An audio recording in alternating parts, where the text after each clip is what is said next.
morning, good afternoon, good evening, whatever this is. This is Tanks and Tutties, presented by Tubbs and Frankie. It is episode 64. Technical difficulties as always. Frankie is on an hour late now, so appreciate that. Not like I have anything else to do in my life, but sit here for an hour and wait for your dinosaur computer. Now, I believe you are using the first ever Mac created, correct? No, it's an HP. So it's the first HP created. You pulled it from the museum?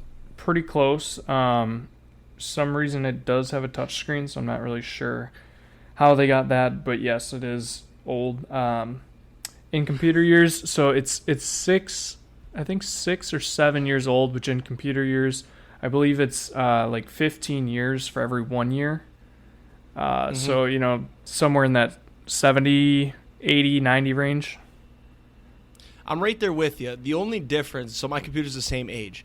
The only difference is that mine starts up right away. I can get everything going. I never have updates.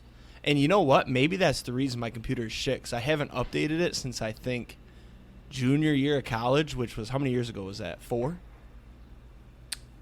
About 4 years, right? I don't know. I kind of lose track of time. Anyways, enough about our technical difficulties. Normal episode this week, football, and more football. Life could not be better than it is right now with football back. MLB playoffs are starting soon as well, so that's fun. Sports equinox is around the corner. That's true. It is. Let's get right into it. Frankie, how was your weekend? My weekend was pretty good. Friday, I don't think I did anything Friday, to be honest with you. Let's see. Saturday. What did I do Saturday? Paige and I did a bunch of cleaning Saturday, and then we went out and had to do a little bit of shopping. Cleaned our cars, which my car needed it badly. I probably should just pay for it to get detailed at this point, but I don't really want to do that. So we did our own cleaning of our cars and then watched football the rest of Saturday. I luckily was cleaning my car during the Colorado-Oregon game. So at about halftime, I think I turned it off. And then Sunday, we did the whole grocery pickup, some donuts again. Great start to the day. Watched some football. Kept track of the spreadsheet that I've created for NFL and college. It's looking great. Spoiler alert. And yeah, just continued to watch football. I got to watch the Packers come back, which we'll talk about later. And Sunday night's game was okay, I guess. Honestly, weekend was pretty chill. Didn't do much. Might try to get out golfing this week. We'll see. Yeah, how was your weekend? I know your weekend was a lot more exciting than mine, so. Yeah, mine was kind of the opposite of yours. There wasn't a lot of chill. I took off work on Friday. Sid's friend was getting married up in the UP. So we left Thursday night. We stopped in Mackinac City. We didn't get there till about 9:30, I think. So we just kind of hung out in the hotel room, watched a little bit of football, and then went straight to bed because we were going to try to wake up early. We still had about a 4-hour drive. It was about an 8-hour drive total. So we did 4 Thursday night, and then Friday we did 4. But we stopped in this town in the UP called Fayette. It's a ghost town. Actually super cool. I've never been to something like this. It used to be I want to say it was a mining town. I could be completely wrong. But anyways, they restored some of the buildings, and you could just kind of walk around and see what life was like in the 1880s. So it was very cool. We stopped there for about an hour and a half, and then we made the rest of the drive over to Iron River. And then the UP is beautiful right now, man. Fall colors. We actually got some decent weather. A little bit rainy on Saturday, but it went away by the time the wedding started. What did we do Friday night? Oh, went to the rehearsal dinner. Well, I got to skip the rehearsal part, and then we got to eat the dinner, though. And then we went to a bonfire Friday night. That was fun. And then Saturday, it was kind of funny. So I didn't know a single person at this wedding other than my girlfriend Sid, of course. And her friend was bringing her boyfriend along. He was in the same boat as me. So it was kind of this situation where it was like, all right, well, hopefully you guys get along because you're going to spend more time with him than you will with me.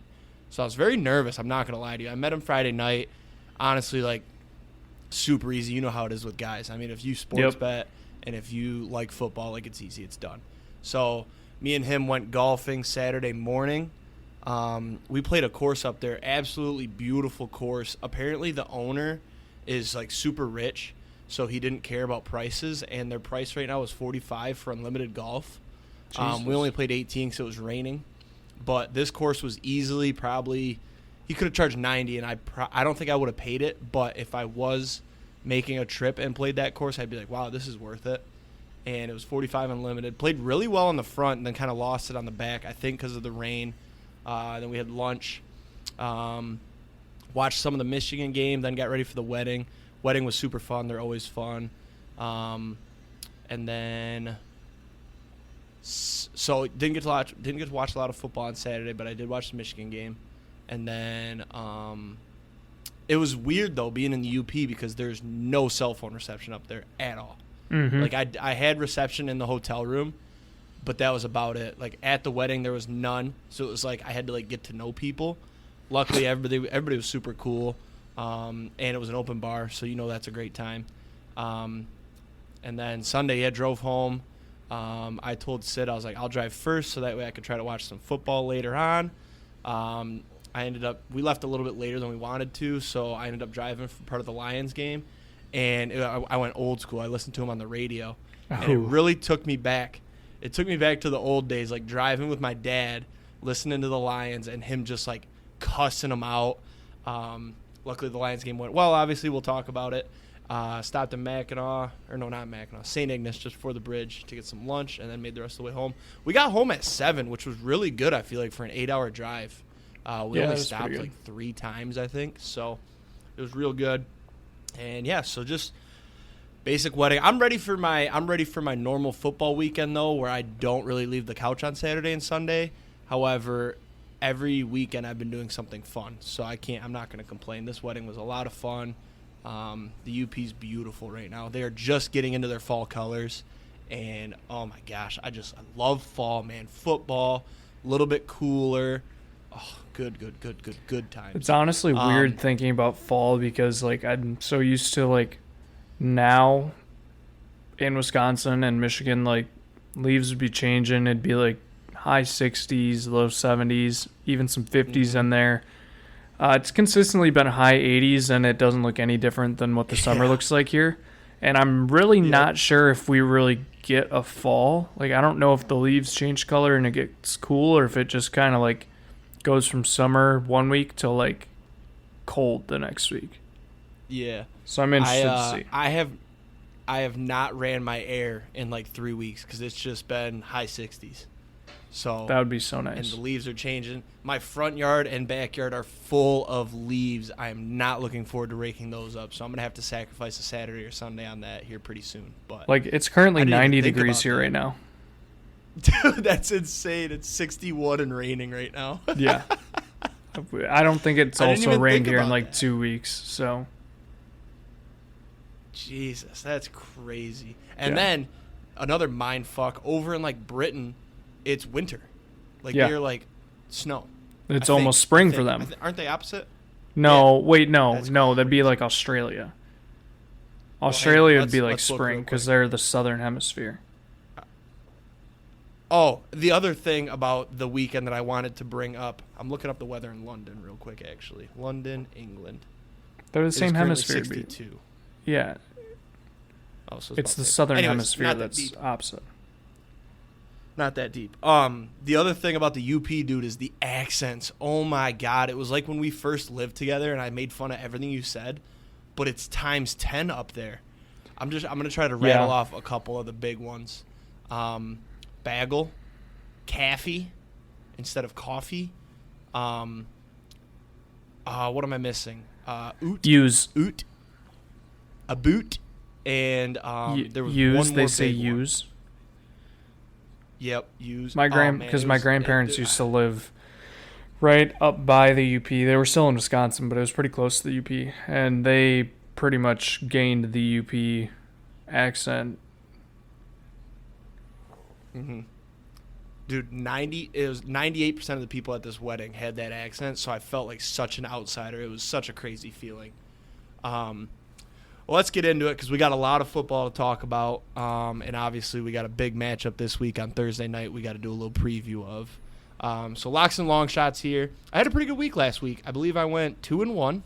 So that brings me to 41-36. Still waiting on Wisconsin over 8.5 wins. They looked pretty good on Friday. Had Oregon -21 last week. Blew out Colorado. Ole Miss +7 versus Bama. Didn't get to watch that game, but they did not cover. And then Penn State -14.5 versus Iowa. That was a W. We'll get into that game a little bit later, too, because Iowa's back, baby. This week, though, I've got a lot. I enjoyed having multiple locks last week. I did pretty well, 2-1. That's a winning weekend. So we got 4 this week. Lions moneyline Thursday night. We'll start there. I'm not going to talk too much about it yet because we're going to have a little preview. But that's at -115. They are favorited. The spread is, I think, what are they right now, Frankie? -1. I think it's -1.5. I know when it opened, so I don't know if you saw this. Did you see what it opened at? Wasn't it Packers -1.5? Yes. That So made Sharps are zero just sense hammering to the me Lions. whatsoever. But yeah, it is The opening line Lions made zero minus. sense, or the movement? No, the opening. I think the only reason it was like that is because it's in Lambeau. Yeah, I get that. I saw that too, but and I was going to take the Lions right away, but I'll just it's take now the Lions -1.5 though. Yep. And then I've got Bengals -2.5 against, oh, Jesus, I can't remember who they're playing. Who are they playing? You know. Titans. Titans. Yep. So this one, you're telling me, like, the Bengals just barely beat the Rams at home. I understand. Short week. However, you got to assume eventually the Bengals are going to get back to Bengals, right? Like, Joe Burrow looks so bad right now, and the Bengals' offensive line is awful. Burrow has no time to throw the ball, but it's been that way the last 2 years, and they've made the playoffs. So eventually they got to snap back into reality, and the Titans are just bad. Bad. Tannehill cannot throw the ball. Henry doesn't look like Henry anymore because their offensive line is banged up. So I like that there. Then I've got USC Colorado over 73.5. This is, out of my 4 locks, this is the one I would not touch if you're listening. I just know that last week Colorado didn't put up any points. USC's defense is not very good. San Jose State scored, 21 on them? I think Colorado's better than San Jose State. I think USC is going to put up 56. So I just need Colorado to put up 17. I think that's doable. We'll take that. And then I've got the over in Michigan and Nebraska. It's set at 40. Games in Nebraska. I wanted to take Michigan spread, but it was too much. 18 points. Nebraska's always a tough place to play. But I went to the game 2 years ago, and it was a tight game. I think the final score was 31-28. That was with Cade McNamara at quarterback. I think JJ's going to put up points. Nebraska's defense is okay, but I think we tear them up. I think Michigan puts up 28. I wouldn't be surprised if I see Nebraska put up 14, so I like the over there. Would you like the heading into the long shot spreadsheets stuff- take go ahead. on that game? For Michigan-Nebraska? Yes. Yes. Michigan 31, Nebraska 22. So Nebraska +17 and over 40. Okay. And is your college football spreadsheet the one that's been doing well, or the NFL's been doing well? The NFL one's been doing really well. The college been about one 500, right? has been, it's like 49.8%. It's been better on spreads than it has totals, but Gotcha. Yeah, I honestly don't see Nebraska put up 22. I don't know. Are they using that new quarterback, or are they still trusting the guy that sucks ass? I don't know. I can check their game from last week. We're going to find out on Saturday. Why don't you check, and I'll get into my long shots here. Last week we had the overs parlay. Not even fucking close. I should have put some thought into it. I really didn't. So that took me to 26, 46, and 1 on the long shots. That parlay, by the way, was Utah UCLA over 51. That game finished 14-7. And then Nebraska Louisiana Tech over 47.5. I believe Nebraska won like 28-7. So not close as well. 28-14. This week we're just going, 28-14. Yeah. So it actually was close, but it didn't matter because UCLA Utah could have been further away from the over. This week, we're going back to the bread and butter. Little hungry dog. I like the Bucks money line at plus 136. They are playing Carolina, and I like the Bucks didn't look atrocious last night. They didn't look good. However, second half was Carolina, much worse than the first half. I agree. Carolina is a bad team. Bryce Young doesn't look great. He's also banged up. And I think he's not playing. Baker Mayfield's a dog. Andy Dalton's playing. Okay, there you go. Boom. So give me plus 136 Bucks money line. They still have a decent defense. They only gave up 25 last night. Probably could have been more at the end there, but I mean Carolina's not going to score 25 on them. So give me Bucks money line. What do you got? Locks and Longshots. So first off, I did some research into Nebraska. They started Heinrich Harburg, their backup last week. He went 8 for 17, 107 yards and a touchdown, mind you, against Louisiana Tech.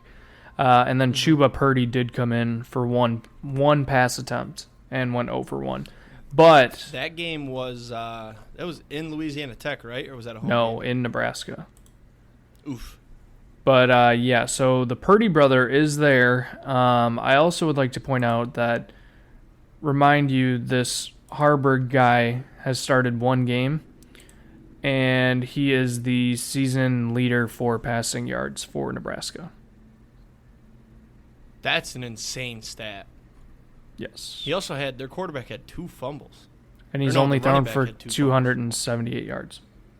Wait. Their quarterback had 19 carries for 157 yards. Did you see that? No. Oh, he had a 72-yard run. That's why. And then I was going to say I did not see that. He had 2 fumbles, and I'm assuming a wide receiver had a fumble. But oh, yeah, he's got 42 carries for 272 yards and 2 touchdowns on the year. That's a lot. Yep. Here's the other thing with that game that I could also see. I could also see Michigan winning 42-0, then boom, the overhit. So I think this is our first real, not even a test, but it's like just like a team that it's not the worst team we've played yet, because Rutgers was bad, and it was at home. It's a road game. Nebraska's tough to play. They always sell out. So I think Rutgers is better than Nebraska, but I think Rutgers might be better than Nebraska. However, Nebraska's defense is better, and it's a road game in Nebraska. And Nebraska's a tougher place to play than, obviously, a home game. That's fair. Anyways, my locks. I still have Wisconsin over 8.5 wins open as well. Like Jake said, they did look good this week. Last week, I had a pretty good week. 2 1-1. Should have been 3-1. We had Notre Dame +3 that pushed. I don't really want to talk about it, but we'll have to talk about it later. I had Colorado, Oregon over 71. That lost. Colorado just couldn't do anything. Chargers +1.5 against the Vikings. They won outright. And then the Bills -6.5. It actually came all the way down to -5 before the game. Did not make any sense to me. But that hit as well. This week, I am taking the Dolphins +3. They just put up 70 points. They're playing the Bills. I understand it is in Buffalo. Bills have not looked great, and the Dolphins don't look like any player can possibly be stopped. So I like that a lot. Also, Packers money line, have to do it. You kind of have to, yeah. I cannot wait to talk about this game because I have some very, very interesting takes that I think you'll like. And then I'm taking the Broncos Bears under 46. This is pretty much the opposite of the Dolphins here. I think nobody on either of these teams can do anything. It's in Chicago, so it's going to be rowdy. I just think these teams are the lowest of the low right now, and I could see this being a tie at like 3-3. That game is either going to be the worst game and lowest scoring game of the year, or it's going to be like crazy high scoring. I just don't think either of the offenses are good. I think the Broncos offense could be good, but Broncos offense definitely has better weapons, but it's like Justin Fields could go for 200 yards rushing and 3 touchdowns. You know what I mean? Yep. And it could end up being like a 35-31 game or something. Yeah. So But it could after also this be, week, like you said, a 3-3 tie. yeah, after this week, I'm going to be 28-2. I'm just putting that out there. I'm going to go 3-0 this week. So long shots record is irrelevant at this point. Still have the Packers to win the North and Bijan Rookie of the Year open. Last week, we tried to go big and go 4-0 on the college underdogs because I've been hot with those. It completely flipped on me. I went 0-4. I had Colorado plus 13.5 as an alternate spread. That lost. Michigan State money line because I thought maybe they'd have some heart. They did not. They lost by a lot. I don't even know what the score was. Notre Dame money.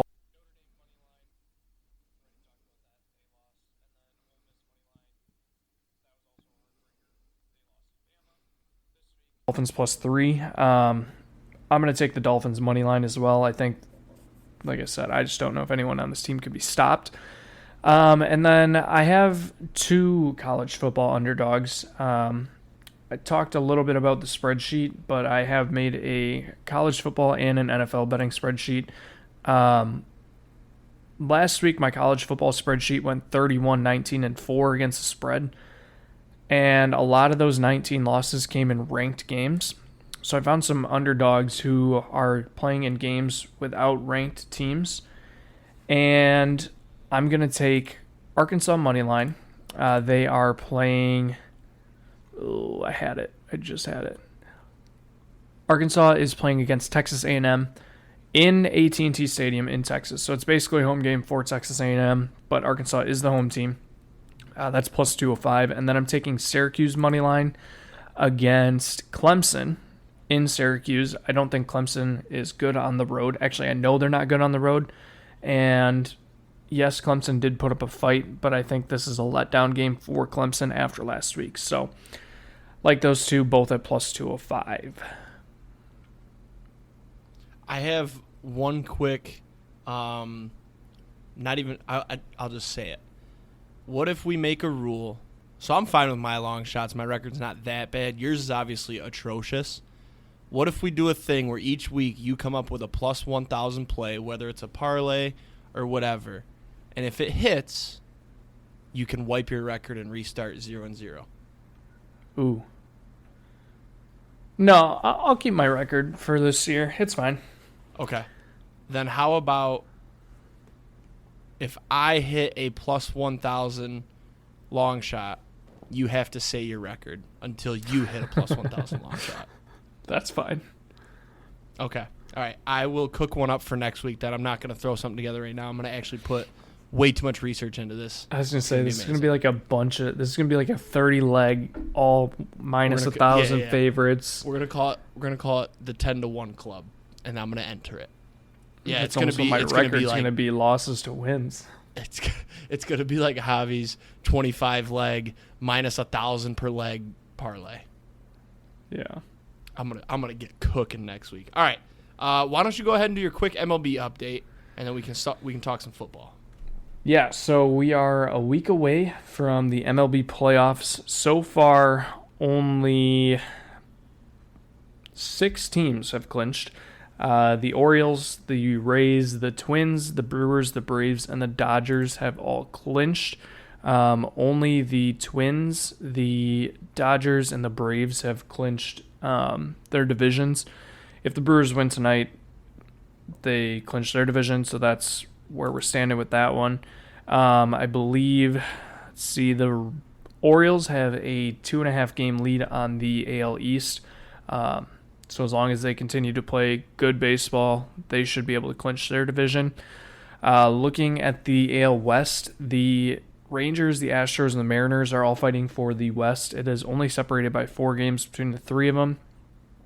And then for wild cards, it is all up in the air yet. With a week to go, it's kind of crazy that we still have this many teams. I shouldn't say it's all up in the air. The NL wild card is all up in the air. The AL wild card is down to the Rays, the Blue Jays, the Astros, and the Mariners. Only 3 of them can clinch. 1 of them will not make it in. For the NL wild card, though, we are sitting at the Phillies, the D-backs, and the Cubs are in current position to have a wild card spot. The Marlins, the Reds, the Giants, and the Padres are on the outside looking in, with the Padres being the farthest back at 5.5 games. I am honestly so excited for playoff baseball. Not much beats playoff baseball, and the fact that we are only a week away, and the Brewers are most likely going to be playing in the divisional round as a division winner. I am so excited. Plus, the Brewers are playing great baseball. Best time, one of the best times of the year right now. So that's all I have about MLB. I was just going to say, I'm looking right now because I haven't really looked. I didn't know we were only 1 week away. I want the Mariners to sneak in, man. I want them to get in. So who do you want knocked out? Back. I saw they lost last night. I want the Astros knocked out. That would be kind of great. The Astros have been not great. Well, actually, neither the Astros or the Mariners. Yeah, they've both been bad. Neither of them wants it. Let's see. So we got apparently not. The next 2 games for both are against each other, and then the Mariners have the Rangers to finish the season. The Astros have. Would that mean the Astros have the Angels? Probably finish in the division. No, they got the D-backs. Yeah. Interesting. The Astros have to play the D-backs the last 2 games. And are the D-backs in? The D-backs are not officially. So they might be playing too. It's gonna be a funky little ending those last 4 games. So that'll be something to watch for. But yeah, I'm excited for playoff baseball too. Something to watch when football's not on. Maybe even get a little baseball and football going at the same time. If the Phillies win tonight, by the way, they clinch a playoff spot. So they would lock up the first wild card spot. And then it would be down to the D-backs, Cubs, Marlins, Reds, Giants, Padres. Basically, it's going to be down to the D-backs, Cubs, Marlins, and Reds. Let me talk real quick about the Tigers, just since I haven't talked about them in so long. I would say this year was a successful season for them. It was the longest it's taken them to get mathematically eliminated from the playoffs in 6 years, so that's a W. And they have a chance to finish less than 10 games away from 500. So that's a pretty good season in my eyes. Torque's got a shot at hitting his 30th home run. Go for it. That's a start. It's a start. That's a start, man. It's a decent start. And look at the Reds. Good cash out on my end. They've fizzled out. They still have a chance to make the playoffs, but they're not going to win the division. I should have just hedged and taken the Brewers when they were plus 200 that one time. But, hey, live and learn. Maybe I have a new niche, and that is betting divisional winners. So, all right, ready for some college football? Yes. So what did we already talk about? I already kind of talked about Michigan. They handled their business. Not going to talk too much about it. They look good against Rutgers. Unfortunately, didn't cover once again, but it was a push, right? They were plus 24. 20. Or it depends where you got it. 24, 24 and a half. Yep. So I believe because I had Rutgers 24 that's the and a case half. with everything. I'm still gonna count it as they didn't cover because the last time I saw it, when I would have bet it, I didn't because I told myself I'm done betting on Michigan. They were minus 24, so that's a push. Yeah. Regardless, they don't have a win in the covering column. Right.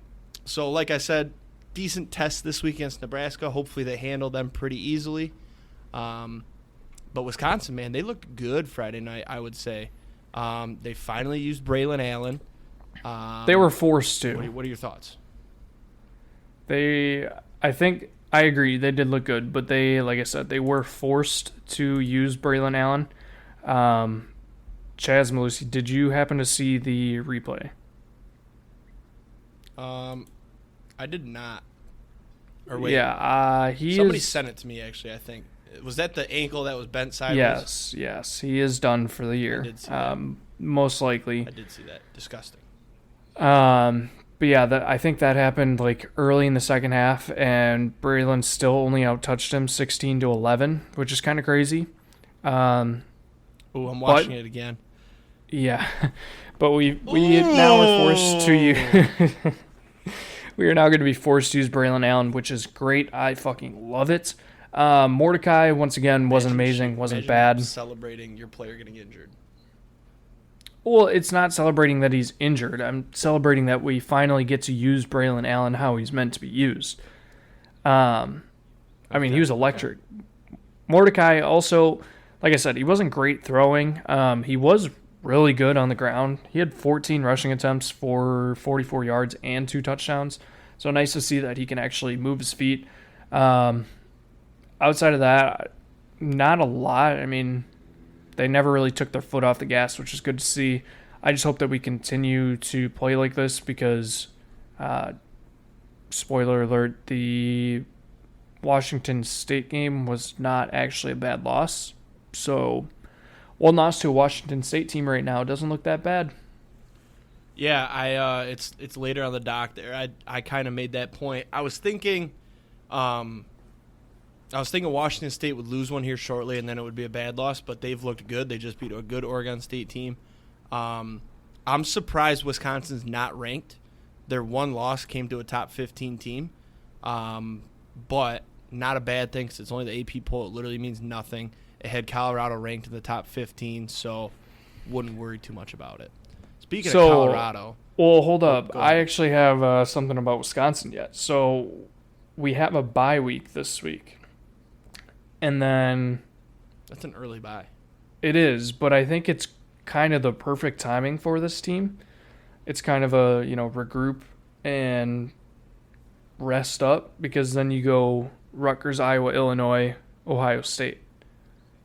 Mm-hmm. So I think this is the perfect time for this bye week, and I am so excited to see how many points we hang on Rutgers. Is the Rutgers game at home? Yes. Here's the thing. I thought Michigan would hang a bunch of points, but I hate the way we fucking just take out the starters and take the foot off the gas. Blow them out. You know what I mean? Yep. Oh, no line for that game. I was kind of curious. I think Wisconsin will be probably double-digit favorites, probably minus 14, you think? Yeah, probably. What were they for the Purdue game? Do you know? 6? They were like 6, weren't they? Yeah. Yeah. So if you were 6 versus Purdue on the road, you're at home. Yeah, they're probably 14-point favorites. The Iowa game will be interesting. And I think Iowa Illinois we only doesn't open give you as too much 4, trouble, so you can 3-4. Hopefully Illinois doesn't give you trouble, so you can kind of rest up for Ohio State. I will be rooting so hard for Wisconsin on that day, and it's Halloween weekend. Hopefully that game gets flexed to like 8 o'clock somehow, so I can just be obliterated watching Wisconsin kick some ass. We can only hope. That's probably going to be the big noon game, huh? Yeah, probably. All right. Let's talk Colorado. I think that's the only one we really have to spend a lot of time on. I put here that they got exposed, but they didn't really get exposed. They were missing their best player in Travis Hunter. Oregon's a great team. It was a road game. Did you see, though, the videos of all their players talking shit pregame? Yeah, and like them showing up early and walking on the field to the logo and everything. Yeah. Yep. So I hated that. That is disgusting. And I saw this after the game, obviously. Oregon, by the way, 42-6, pummeled them, covered the spread. It was never a game. Colorado looked like a JV team out there. They dropped out of the rankings, thank God. They're also no longer on my timeline. So I've been a very happy human as of late. You stopped watching at half, as you said. I stopped asking for score updates when it was 42-0. Yeah, I mean, it's just – I think Colorado could be a very good team in 2 years. I just hated how much hype they got so fast because they won a couple games. Well, it was crazy because I started watching this game and then went to start cleaning my car. And I just, like, had it up on my phone. And I got through the car wash and it was, like, 21-0. And I was like, all right. Whatever, like slow start, we can get some points back here because I was on Colorado, and then I like got out of my car, started cleaning some stuff, came back like 2 minutes later, and it was 28-0. I was like, shit, that was quick. Like, all right. Went into halftime, wasn't really watching, came back, and like I felt like halftime had just finished, and all of a sudden it was 35-0, and I was like, damn, like Oregon must have just scored quick. And I literally like turned around, cleaned a couple things, looked back, and it was 42-0. I was like, what is going on? Like, what am I missing? So when that happened, we had come back because we drove 2 separate cars to the wedding initially, and we were like, oh, we're only going to want one, and it was only 5 minutes from the hotel. So we drove them back, and I had to run in and grab something, and I knew I left the game on, so I checked the score, and I'm like, okay, it was like 35-0. Went back out to the car, realized I forgot something or had to pee or something, I don't remember, but I had to go back in, and then boom, it was 42-0, and I was like, what the fuck? It just felt like every time I looked, the score was just getting more and more lopsided, and I did not see that coming at all. Yep, Colorado fans really were like that guy in The Waterboy when he's like, oh no, we suck again. Yeah. That was hilarious. Yeah, so Colorado, I mean, they might finish the season ranked if they can. They got USC this week, so probably yeah, gonna get it's a blown out. bad stretch. Bad 2-week stretch for Colorado. It would have worked great in their favor if they won a couple of these games, but they also have Washington coming up, and I believe they have Utah later on in the season. Pac-12 just loaded. Bad. Pac-12 does look good. Also, Michael Penix is now the favorite for the Heisman. Is it time we start talking about him going number 1 overall, or is it still Caleb Williams? No, it's still going to be Caleb Williams. I do like that I've basically dog-walked you each week closer and closer to the take that the Pac-12 is really good, and I'm hoping that eventually I can get dog-walk to me. If at the end of the season there are 2 Pac-12 teams in the championship or in the playoff, then you dog walked the fuck out. Like you put the collar on me, attached the leash, and said bark, bitch, and then I go woof woof. But as of right now, the Pac-12 we're getting being closer good, and closer. I don't think I ever said the Pac-12 was going to be ass. No, there's no way that I said but... like US. Like I probably admitted USC is going to be good. Utah is going to be good. I said Washington State's always up there. No, you did not think Utah was going to be good.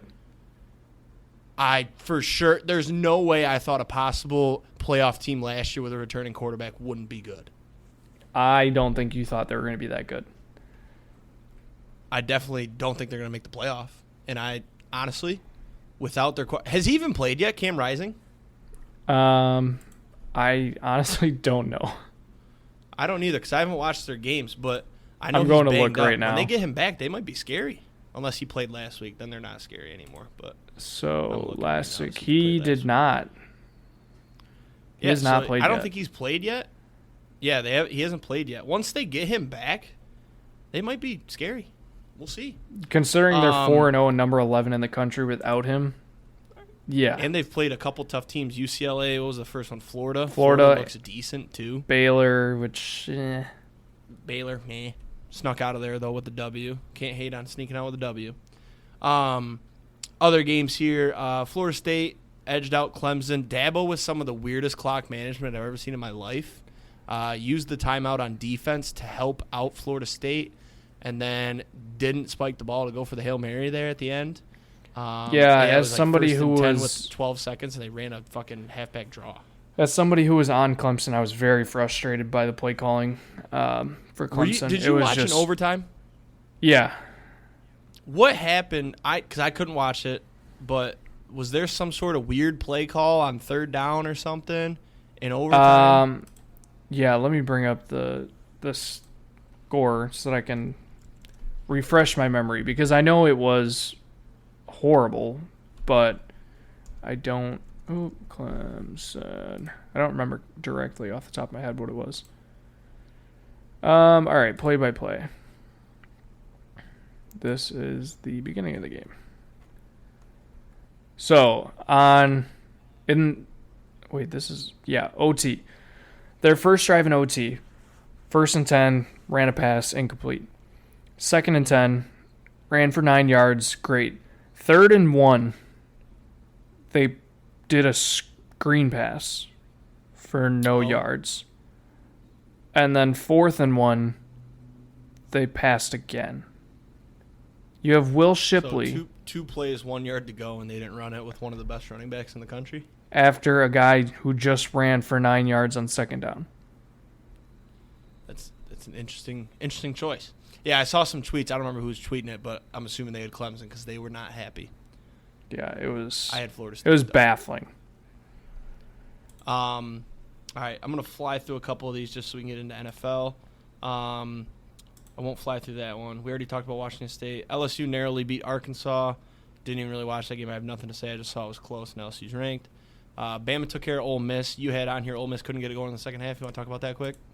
I didn't really watch it. I was on Ole Miss. I know they're up 7-6 at halftime, and then they literally didn't do anything the second half, and Bama outscored them 17. I believe it was 17-0 in the second half. So I should have known Nick Saban was going to pull something out of his ass, and wasn't going to let that. Yeah, time. Exactly. He couldn't lose to Ole Miss, but it's whatever. It was a bad week of betting, so we're over it.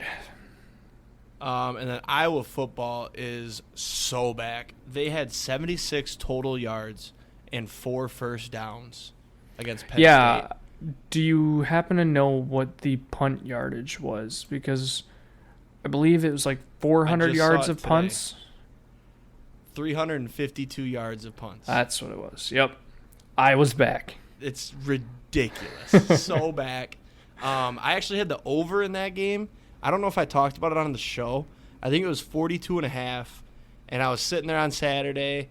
I think it was Saturday morning at the golf course. We were kind of putting our bets in, and I was like, man, I feel like Penn State might put up a shitload of points.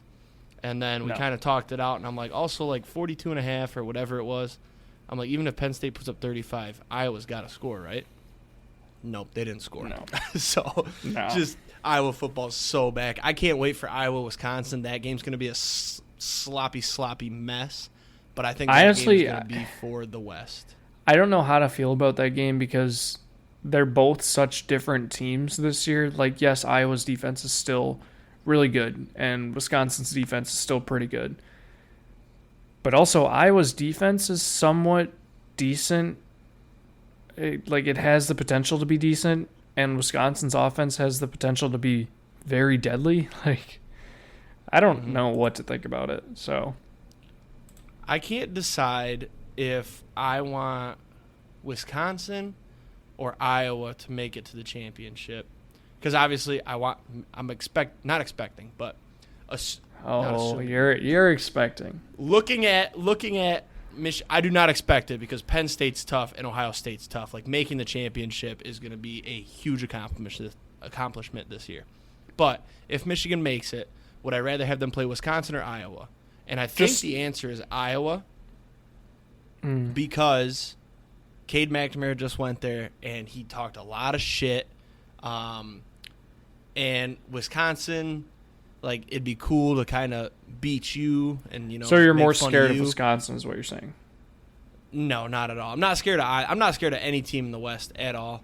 But except so you're looking ahead is what you're saying. I'm not looking ahead. I already said if Michigan made it, it'd be a great accomplishment.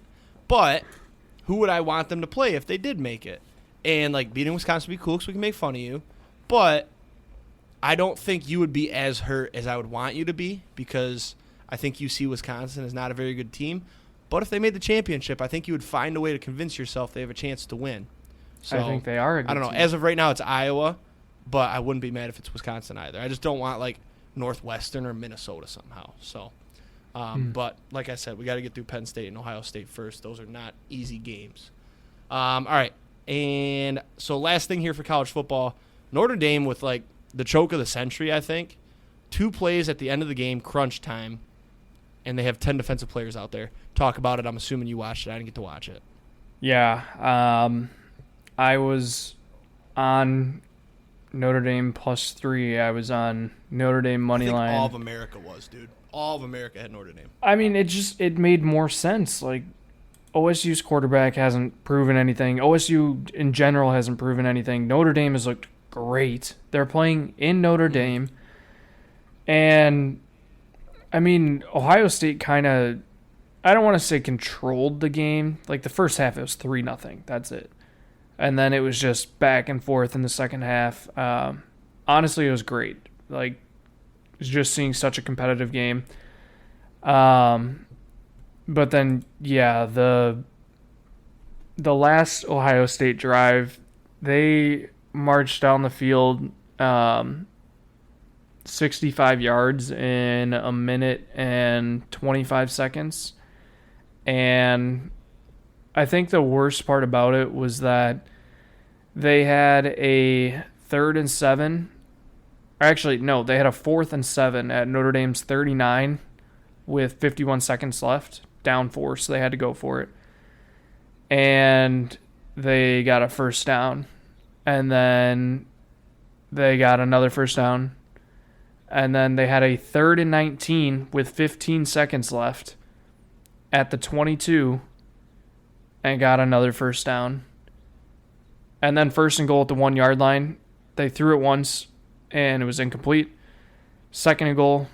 They threw it with Notre Dame having 10 guys on the field, incomplete. And then they decided, you know what, 3rd down, let's finally run the ball from the 1 yard line. Notre Dame continued to only put out 10 guys on the field and they walked it right in for a touchdown. So Notre Dame had no chance to really do anything on the last drive. They only had 1 second.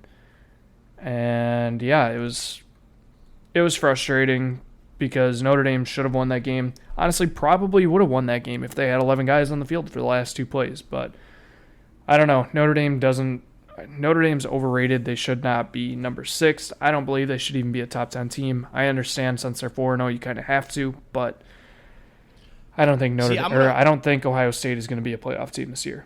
I'm going to disagree with you on the Notre Dame take. I think they are a top 10 team. They hung around with Wait, Ohio State. Did I say Notre Dame is overrated? Yes. Oh, I meant Ohio State. I'm sorry. I don't think Notre Dame is overrated. I think they are perfectly rated where they are right now. I think they are good just in the top 10, but I agree with Ohio State. You kind of have to leave them there because they made the playoff and they haven't shown you a reason to not be in the top 10 yet. But I agree with you, Take, that they're not going to make the playoff because I think Penn State beats them. I think Wisconsin might beat them. And obviously, well, plus if you have 2 Pac-12 teams in there, you can't fit Ohio State. So. Yeah. You can't fit. You can only have one more team outside of Wisconsin and your 2 Pac-12 teams, right? Well, Wisconsin's not going to make it this year. Next year, right. probably. At least you'll admit that. All right, let's do NFL. So we didn't do it last week. We forgot, I think. Maybe you did. I don't know. But I did my overreactions of the week. Okay. Why don't you go ahead with yours? I do have one this week. So I have 3. First one, after watching last night's Bengals-Rams game and seeing the play calling by the Rams, I think Sean McVay is going to get fired this season. It's overreaction number 1. Overreaction number 2, which honestly might not be one. Tua is going to be the MVP. He has looked fantastic. Overreaction number 3, Packers will win the division if they stay healthy. And when we talk about the Lions-Packers, I have even more takes about this. So, okay. I could see the McVay take. I think he would resign before he would get fired, though, just because they won a Super Bowl. Tua as the MVP, definitely not an overreaction. He looks great. If he stays healthy, he should win it with the weapons he has on offense. He's actually the favorite. And he's right also the current favorite. Yep. Packers winning the division if they stay healthy. Definitely an overreaction. Well, of course you're going to disagree with Not this a horrible take. Well, yeah, I'm going to disagree with it, but I'm not going to say it's a horrible take. I think the North goes to either the Packers or the Lions this year. The Vikings look atrocious, and the Bears are the Bears. So, yep. I think it's gonna come down to those small games, like the Packers, not healthy right now, and they've looked okay. So, it will be interesting. Let's see. My overreaction: the Bears will get the 1st and 2nd overall pick.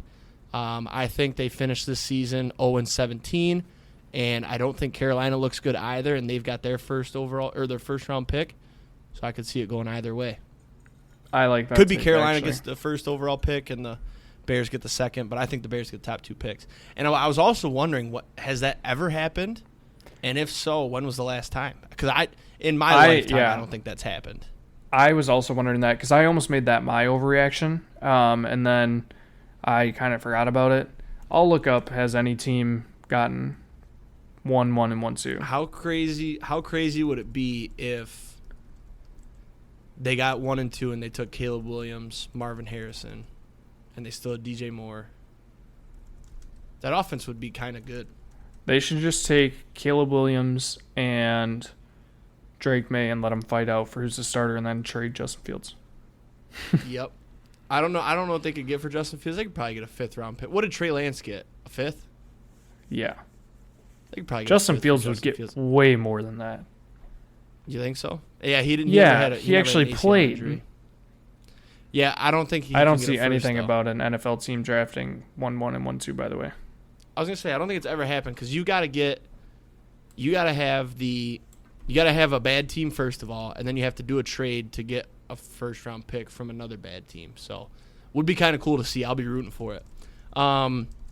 Before we get into our teams, I want to get right into it because I'm still a little bit heated about it. The Sunday night controversy. It's not a controversy for most people, but it is for this podcast. We do a same-game parlay every week for the primetime games. You, me, and Javi, we each pick 2 legs. And this week, 5 of our 6 hit, and the 6th leg was Allen Robinson, 25-plus receiving yards. And for those that didn't see it, was that the last play of the game or before they kneeled it, correct? It was like the second or third last play. The last meaningful play, Steelers needed a first down to be able to run out the clock. And Allen Robinson caught the ball, had the first down, so he gave himself up. But he skidded an extra yard. The ref spotted him about a yard short of where he was touched down. And I believe they did this because Vegas knows. They called in. They said, wow, a lot of people have this in parlays. Let's bump it back. And FanDuel even, I saw this on Twitter, they had it as 25 receiving yards, and then it was changed to 24, and our parlay lost. Your thoughts, because I'm fucking heated about it. What do you think? Yeah, I was talking about this with Paige yesterday. So the ball was snapped from like the 32.5-yard line, but they considered it the 32. He caught it at like the 37 or 39.5-yard line, almost the 40-yard line. So the only way for them to not consider that 7 yards, they would have had to mark it at the 33, the line of scrimmage at the 33, which it was closer to the 32. And then they would have had to mark him down at the 39, and I believe they marked him at the 40. So I just don't understand. Math isn't mathing on this one. Yeah, it doesn't add up. And the only way that they're getting out of it, and this is like, I deep down, I don't think I actually think this, but with how much money the NFL is getting from sports books, like, because it was a FanDuel said, a lot of people contacted them and posted it on Twitter. They said that they go based on the box score. So if there was a stat correction and bumped them up to 25 from the NFL, they would then pay out the bet. They said that since the NFL took the yard away, they took the yard away. And that's how they're getting out of it, is because, in air quotes here, the NFL spotted him there and gave him 24 yards. But in my head, I'm like, okay, you guys give them all this money, though, and you're like one of their biggest sponsors, so you're probably in their back pocket saying, hey, give them 24 yards. It'll save us some money. Because you got to assume we're not the only people that lost the parlay on that leg. You know what I mean? Yeah. It was a popular bet. So we're back on my take that Vegas has the NFL in their pockets. I think they do. I think in 40 years, when you and I are gray and old, I think there's going to be a documentary about how the NFL was working with the bookmakers and spotting it certain ways and just small shit like this. Because I saw a lot of stuff about how many times this has happened to some people. It happens a lot in the NBA with like rebounds and shit too. I know that's not the NFL, but I think in 40 years there's going to be some shit about the mobile betting apps. I mean, have you watched the Netflix documentary about the NBA and the ref Tim Donahue? Yeah, Tim Donahue. I have not seen that, but I heard it was good. It is good, and it sheds a lot of light on just like he wasn't the only one that was also doing it. So it's like if they were doing it then and now it's easier to do it, why wouldn't they be doing it? Well, and it's not even so much about affecting the direct outcome of the game. Now you got all these prop bets. It's something as simple as like finding some gray area to save yourself some coin. And it fucks people over. Like that. That's such a gray area of like that play 32 and a half. If you give him a yard or not, it doesn't affect the game. So exactly. It doesn't affect him and his bonuses either. Yeah. It barely could affect fantasy football really. You would have to have a decimal system for that 1 yard, you know? Yep. So it's just shitty for us, and it's honestly like we didn't lose like our homes because of it, so I'm not actually that heated. It's just frustrating and it sucks. But especially because we've been so close every week. So I know. We've been so goddamn close, and that was the closest. What was the one the week before? Was it Thursday night? Well, we had the Chubb really and the Chubb Jamal injury. was gonna hit. Yep. So, all right, let's talk Lions real quick, and then I'll let you talk about your Packers, and then we'll talk about both at the same time for the first time this year. Can't wait. The Lions pretty much just took care of business, man. They made the Falcons look like little bitches. Desmond Ritter's not a good quarterback. The one thing I did love was that the defense looked good because the first 2 games they had not really looked that good. They only gave up 6 points, and they really shut down Bijan Robinson. I think he had 30 yards rushing and like 10 or 15 receiving. He didn't do much, so that was a good look. Jared Goff looked good. He threw 1 bad pick, really overthrew Amon-Ra. He was wide open down the seam, but that's okay. You'll have those. It's his first pick of the year. The real test is this week, and I cannot fucking wait. Not much to talk about in this game. They really just handled business. I think Hutch had 2 sacks. He also hit one of the nastiest stanky legs I've ever seen in my life. Did you see that? I did not. It was not actually nasty. He does not have good moves. What was the other point I wanted to make? Listening to the Lions radio, I realized that I need to find a way to listen to the Lions broadcasters on the radio and time it up with my TV, because once we stopped, I was able to listen to the live broadcast, and those announcers suck. The Lions broadcast, you get that little bit of bias, not even a little bit. You get the full bias. Like, they don't give a they're able to say whatever they want, and that is amazing for me. So I got to find a way to get that going. Your Packers, nice big comeback. Talk about it. Yeah, once again played without Christian Watson and Aaron Jones and Bakhtiari and Jair Alexander. We looked rough in the first half. Jordan Love did not look good in the first half. For once, he wasn't perfect. He did throw an interception on Sunday. He was only 22 for 44, so, he wasn't great. But, once again, he was effective and perfect when he needed to be, and that was the fourth quarter. We lit up the Saints 18-0 in the fourth quarter to come back from 17-0, and we won the game. Granted, Jameis was in for the second half for the Saints, but he led a very banged-up Packers team back from down 17 points, and I can't be mad about it. I don't have much to say because it wasn't a great win. It was one that we needed, and the only thing it proved is what we've seen is that Jordan Love is good under pressure. So, I did want to say that his QBR dropped by 20 points, and this week now it's going to drop by 70. So get ready for that.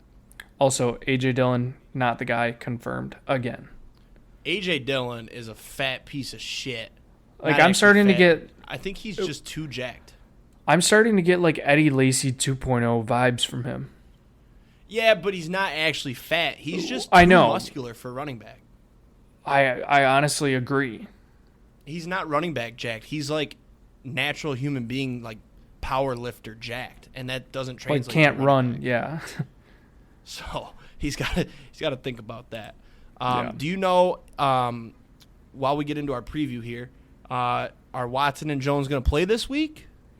So they were both very close to playing on Sunday. They were both warming up on the field before the game, and they both looked fine. I know Watson was a limited participant today in practice, but that's kind of just what they've been doing with him. He's been limited to kind of protect his hamstrings. I believe Aaron Jones is most likely going to play. He looked just fine in warm-ups. Jair, I didn't even know he was injured, so I was kind of surprised when he didn't play. And Bakhtiari, I'm never expecting Bakhtiari to play because you never know when the fuck this dude's going to play. My thoughts here are that the Packers held out Watson. Like, I think he was fully fine to go this week, but I think that they held him out this week because he hasn't played yet, and the Lions don't have any film on him with Jordan Love. And I also think that Aaron Jones was probably fine to play, but they wanted to make sure that he was fully rested up against the Lions. And I honestly, I don't understand the Jair thing, but I just think with the Lions having less tape on these guys with Jordan Love, plus getting them that extra week of rest, I think might have been part of the game plan here. I don't think they were necessarily doing it specifically for the Lions. They could have been. That's true. We don't have any tape on Watson and Love. But I think it's also just a longevity thing, and the season's so long. Why rush them back against a Saints team that's not that scary? Yeah. So well, yeah, that's more what I meant. Like, it didn't want to rush them so back, early. but also like save them rather have them be more healthy for the divisional game that matters more. Yep, and it's a short week. You know, you got 4 days, so I could see that. So let's do. I don't know how much more you have to say about Thursday night, but let's just do like let me go, let me cook, then you can rebuttal, and we'll do the same for you. Okay? Okay, sure. So this Lions team is the best Lions team that I've watched in probably 9 years, and I'm not going to lie to you. Jordan Love has looked good. He shows a lot of Aaron Rodgers tendencies. So it's a little bit unfortunate that I can't go into this game fully certain we're going to win. I'm going to go into it with high hopes. And we look great. Jared Goff looks good. As long as Amon-Ra's healthy, I know he's banged up. We're hurting too. CJ's gone for the year. Montgomery's out. Who else was out? Taylor Decker's still out. James Houston's out. So we're fucking banged up. So I'm definitely like, if you asked me 2 weeks ago how confident I was for this Lions-Packers game after that Chiefs win, I'd be sitting here screaming into this mic about how the Packers are going to be little bitches and Detroit owns Green Bay and blah, blah, blah. But I can't do that because we're banged up. So I'm going into it with high hopes. I think it's going to be a very close game. I think it's going to be one of the first good primetime games that we've had yet, and I wouldn't be surprised if it came down to a last-second field goal. Final score prediction, Lions 21, Packers 20, with a Riley Patterson game-winning field goal as time expires. All right. That's funny you say that because I'm kind of thinking along the same lines for my final score. Yeah, I mean, Love has looked great outside of the first half last week. But granted, the Saints defense is very good. I think the Lions defense can be good, especially when healthy. I'm not extremely worried about it just because it is the Lions defense. And yes, you guys made upgrades, but they are now somewhat banged up, and Love did what he did to the Saints defense last week. Like, looking back on last week's game, you can say, oh, like Jameis came in. Yeah, well, Love didn't face Jameis. He still faced the Saints defense, who wasn't any more banged up than they were in the first half. So I think the Love to Watson connection is going to be electric. May I say so myself? I also love the fact that Jordan loves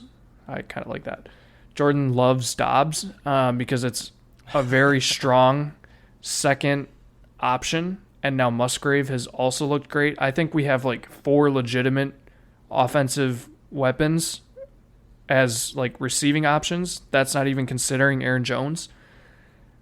I think this team is very dangerous, and I'm so excited for this week. I think it is going to be a tight game. In Lambeau, I have to give the home team the edge. I'm going 23-21 Packers on a last-second field goal as well. The spreadsheet has Lions 22, Packers 21.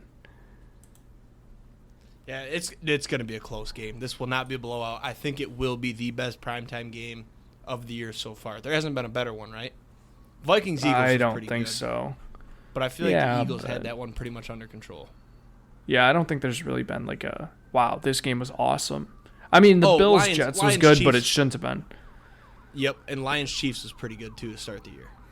Yeah, that's okay. That's a little bit of bias for me, though. But I think this will be the first true, like, back and forth. Like, I'm going to be fucking nervous. And I'm not doing any other bet except for our primetime parlay because I'm going to There's be just a lot of tweaking throughout this whole fucking game. There's also just a lot of uncertainties in this game, especially from the Packers side, which kind of puts a lot of the game in question. So, I don't know. All right, well, we've already gone pretty long, so I'm going to kind of fly through the rest of this stuff here. The Dolphins, we kind of already mentioned it. They made the Broncos look like a JV team. The Broncos are awful. 70 points is a record. It's not the record. It's a record. First time since, what, the 60s?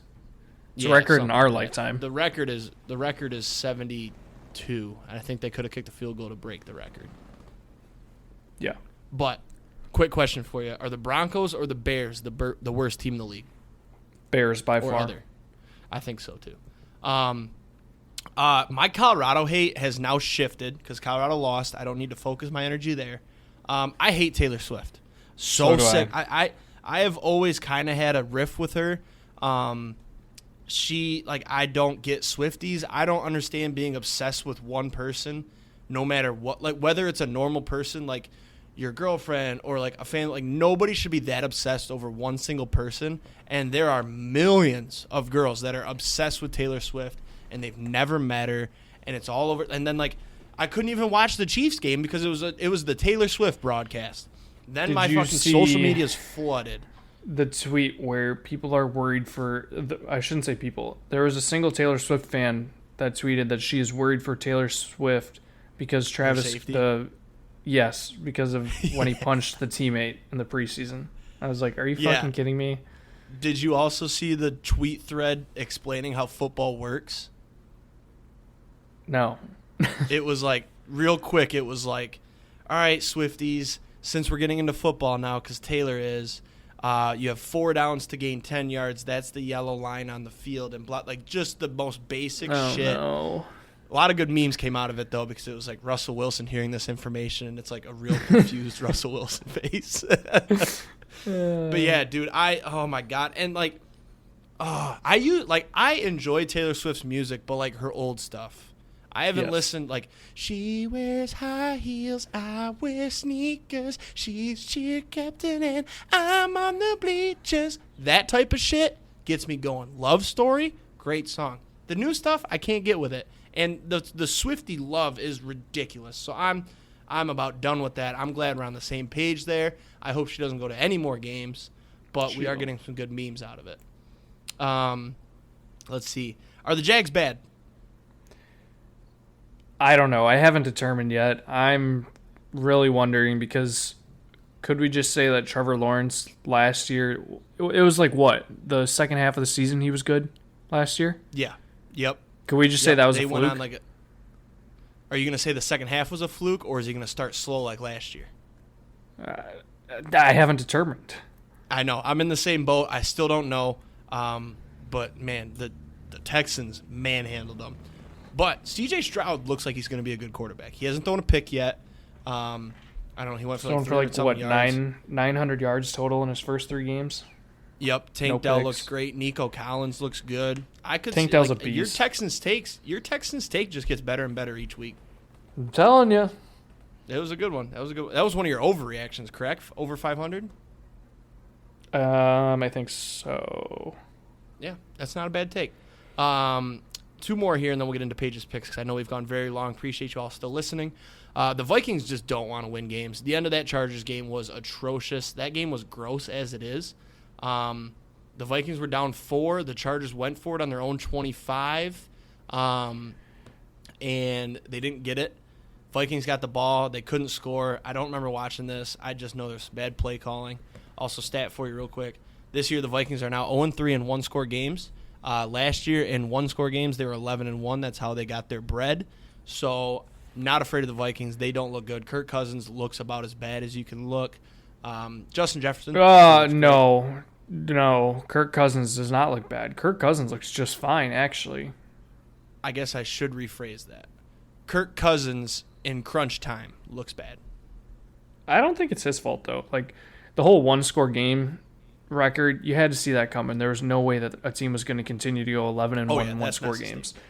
Hot take about this team, though. I think Cam Akers takes over for Alexander Madison as the starter in a few weeks.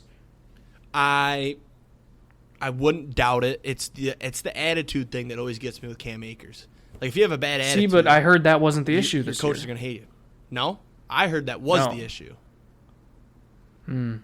I saw a very funny tweet, though. It was... My source was trust me, bro. It was... the tweet was, can't wait for the mid-off between Alexander Madison and Cam Akers in Minnesota. Yep. Literally, though. It'll be interesting to see what they do. They could also do a two-back system and be just fine because I feel like there are two running backs that aren't that bad, but neither of them. They're two different types of backs too. I feel like.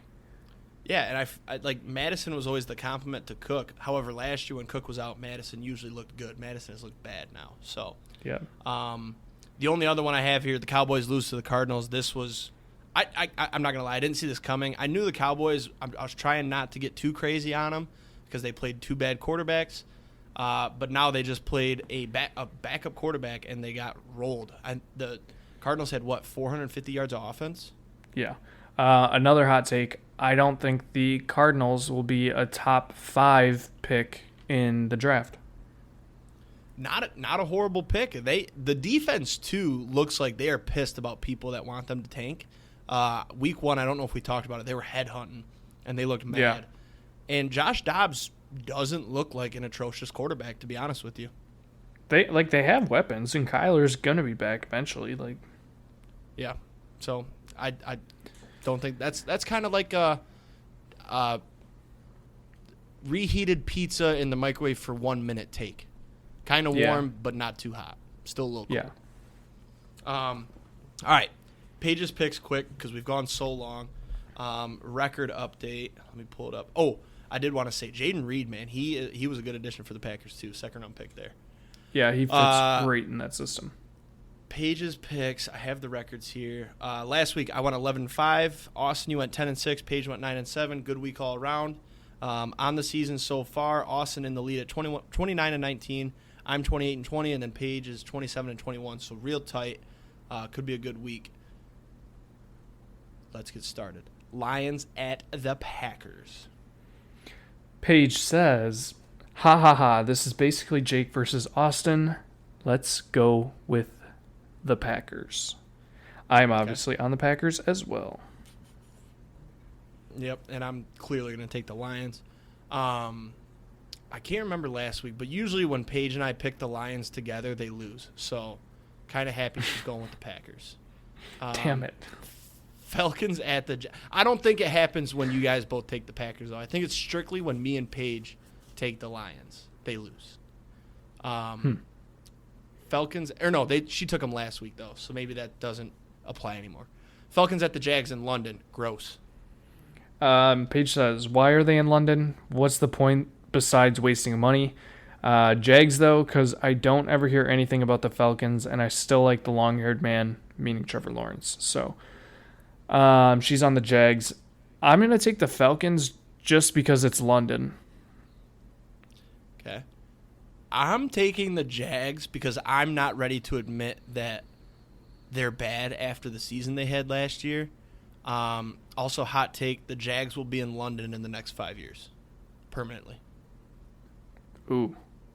They play there every year, I swear. Yep, and they have 2 this year. There's rumors that the owner might want to move. So, and London wants the team. They just want the team to pay for it, though, rather than the city pay for it. Dolphins at the Bills.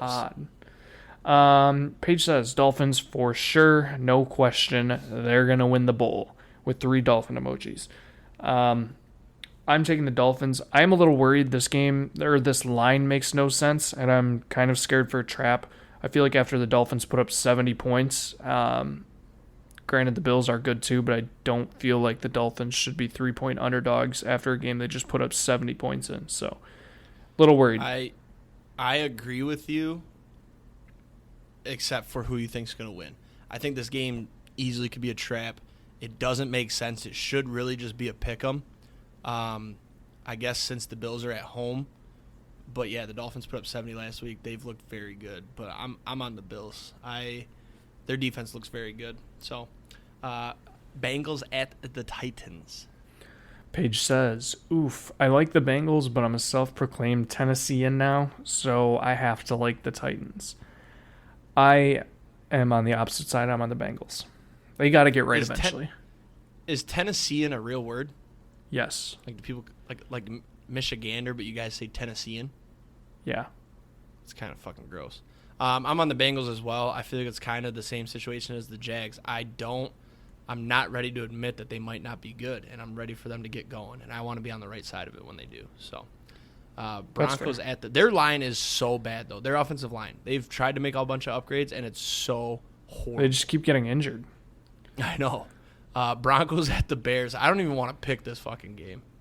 Yeah, Paige says disgusting. Broncos, I guess.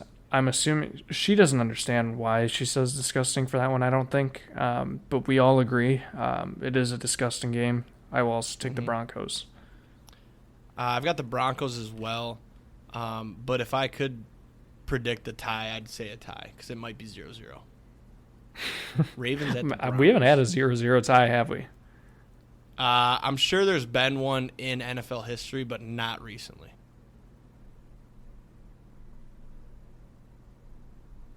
Yeah. Back in sorry, my mic started to do the thing where it stops recording, so it probably just cut out. Sorry, everybody. Ravens at the Browns. There's no line for this game. Paige says disgusting part 2. Ravens, because they're purple, legit hate the Browns logo. I can't get over it. I'm taking the Ravens. I think this is a bounce-back game after last week. I've got the Browns. I don't think the Ravens can bounce back with the amount of injuries that they've got. They've got injuries on the offensive line. They got injuries on defense, and now Gus Edwards is banged up. Browns look good. Defense looks good. They put up points last week. Give me the Browns. I think the Browns will probably be -3 in that game. Steelers at the Texans. Paige says Hornum, Texans. I'm on the Texans. She's got to stop saying that. That's not a thing. There's no such thing as Hornum. It's driving me insane. Even if she was trying to do the college football Texas thing, it's hook 'em horns. It's not Hornum. By the way, Browns -2.5 just looked. Give me the Steelers. Steelers defense looks good. I'm not ready to admit the Texans could be a decent team. Steelers. Steelers offense looks bad, but their defense still looks good. So I think that the defense shuts down the Texans. I think Stroud has his rookie showcase of 2 picks. So Vikings at the Panthers. Panthers are +3.5. Paige says, so I really like the Panthers for some reason, but I feel like they're not good, right? I don't know. The Panthers. Someone's got to believe. And fun fact, I'm also going to believe this week. I'm taking the Panthers. Kind of insane to take a team led by Andy Dalton. Yeah, but he looked good. But I did just get done trashing the Vikings. But I think the Vikings get their first win. I think I've taken them every week too. No, I definitely took the Eagles. That was the thing. I don't know. I kind of thought about taking the Vikings, and I was like, did I take them every week? And then I was like, I'm just not going to lose again with them. So. No, we both had the Chargers last week. Actually, I just remembered. Oh, so I've taken them once. Yeah, me too. So I'm taking the Vikings. I don't trust Andy Dalton. He's a fucking redhead. I hate redheads, except for Paige. Redhead men. Let me rephrase. That's fair. Full fire crotch over there. He's fucked. All right, Rams at Colts. Colts are -1.5. Interesting line. Paige says, apparently I don't understand the Colts situation, but that's okay because I'll pick the Rams no matter what forever. I'm taking the Colts. I'm over the Rams. I wish we could do a Colts if Richardson plays, but I feel like Minshew's good enough to get the job done because that's kind of where I was at too. The Rams are just bleh. They got a decent defense, but their play calling yesterday was so bad. Play calling's bad. The run game didn't look great, and Matthew Stafford kind of looks like he's getting old. So give me the Colts. Bucks, Saints. Is that Saints -3.5? Yeah, it is. Yeah. Paige says Saints, fuck the Bucks. I'm going to go with the Saints as well. It is Jameis season, baby. Give me the Bucks. I like Baker too much. Their defense looked okay. It's obviously my long shot this week. Give me the Bucks. You know what I just remembered? What's that? This is also a revenge game for Jameis. Yeah, it is. He's either going to go out there and throw 5 picks or he's going to throw 5 touchdowns, 500 yards. No in between. I want to be on the right side of the revenge game here, so you have to just in case. Yeah. Commanders at the Eagles. Man, you can fly through Paige this says Commanders. I don't know. I don't know either. Eagles is the easy pick. Eagles is very easy. Next, Raiders at the Chargers. Chargers -6. Paige says number 96, baby. Raiders. Cooch. I feel like she probably should have said Isaiah Cooch or Isaac Cooch, not just Cooch, but it's fine. I'm on the Raiders. Or no, sorry, Jesus. I'm on the Chargers. Whoa. I was gonna not correct you and then change it, but I'm not that dirty. Fun fact, and you can tell Paige this. I finally stumbled across this person on TikTok. I believe it's his now wife. I think they're married. She annoys me. I don't like her. So fuck the Raiders. Give me the Chargers. She's just like, she strikes me as like, in the couple of videos I watched, because I was like, holy shit, this is like who Paige is always talking about. And like just some of her videos, like she can't handle hate comments. And she just strikes me as like a Brittany Mahomes 2.0. So I was going to take the Chargers anyways, but hates Brittany Mahomes. I don't get how she can like this. Like, obviously, they're not the same. She doesn't have the annoying Well, guess voice. who just walked in? I'm going to let her know that you said that. He hates Allison Cooch. Shut up! I love her. I do She's not. amazing. She strikes me as cocky. She can't handle hate. He said she can't handle hate and reminds him of Brittany Mahomes 2.0. What do you mean she can't handle hate? She's amazing. She's the breadwinner of that family. The Raiders are Well, lucky now to have she that is because she family. used her husband's fame through football. This is true. All right. Did she hear that? No. I'll let her know. Okay. All right. Patriots at Cowboys. Cowboys -7. Paige says, LOL, Cowboys. Duh. I'm also on the Cowboys. I've got the Cowboys, too. I think they win this game, but -7 seems like a lot for a team that just lost to the Cardinals. So There's a lot of trap games this week. Might be peaking at Patriots +7, but Yeah. Cowboys win that game. Cardinals at the Niners. Niners are -14. Paige says, last week I went against my Cardinals, and it was a terrible decision. So, Cardinals for sure, even though they're probably going to lose to the 49ers. I'm taking the Niners. This is trap game part 2.5. No way the Niners cover 14. I thought the exact same thing. 49ers win, but 14 is so many points. However, they beat the Steelers by that much, and it's at home. So That is true. I do think the Cardinals cover, though. I think they got enough firepower on offense to put up some points. But These the might 49ers be- defense is very good, too. These games might be trap lines. Yeah. Like double trap. That's a great, confusing way to put it. Chiefs at the Jets. Jets are +9.5. Paige says, Chiefs, I hate the Jets. I'm taking the Chiefs by 40. Yeah, give me the Chiefs probably by about 40. I think you're right on there. Seahawks at the Giants. Giants -1.5. Paige says, Seahawks, I don't appreciate the Giants. I'm on the Seahawks. This game, I just thought about changing it. I've been back and forth. Trap game I've been thinking 3.0. about these. Trap game 3.75.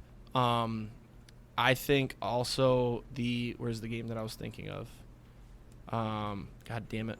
The Rams is a trap game too. But just give me the Giants. Sorry, I could be quicker here. Giants are going to win this game at home. Danny Dimes is going to run for probably 90 yards. Can't wait to throw that in our parlay. All right, let's get moving here because we have gone so long.